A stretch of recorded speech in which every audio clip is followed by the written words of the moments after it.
Today on Southern Accent Foods, I'll show you how to make a colorful and refreshing pasta salad. It's perfect to have in the fridge for those hotter summer days when you may not want to cook anything else. Start with 1 pound of rotini or fusilli pasta. The great thing about pasta salad is all the varieties of pasta shapes to choose from.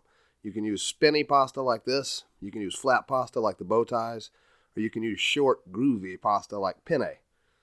Get the pasta into boiling water and cook according to the package directions. Drain it and let it cool off for a few minutes while you prep the other ingredients and the dressing.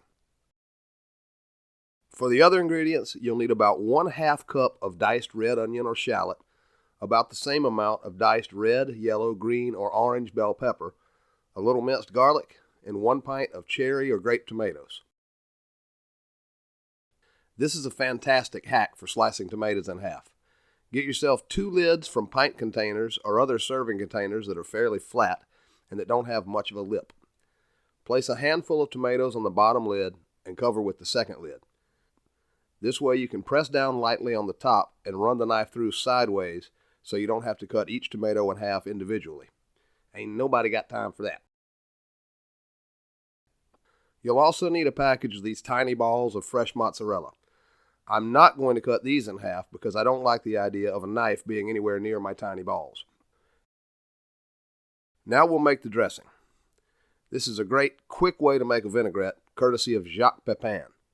He shakes it up in a jar like this. 3/4 of a cup of good olive oil, about 2 teaspoons or so of whole grain or Dijon mustard, a little salt, pepper, and cayenne, and 1/4 cup of fresh lemon juice. Get a lid on it and work it like the Atlanta rhythm section.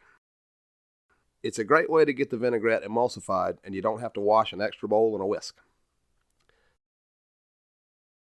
Time for the final assembly.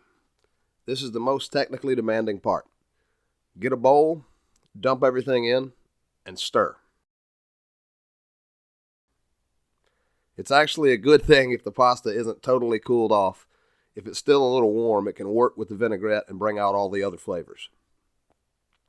Cover with plastic wrap and refrigerate for a couple of hours to let the flavors mingle, or up to overnight. And that's all there is to it. Fresh, easy, and colorful pasta salad. I'm in Charleston, and it's going to be getting hot and humid soon, so this will be a staple in the rotation for summer. Give this a go, and I hope you enjoy. Thank you for watching. Please leave a comment down below if there's anything you'd like to see me make, and have a look at another one of my videos here.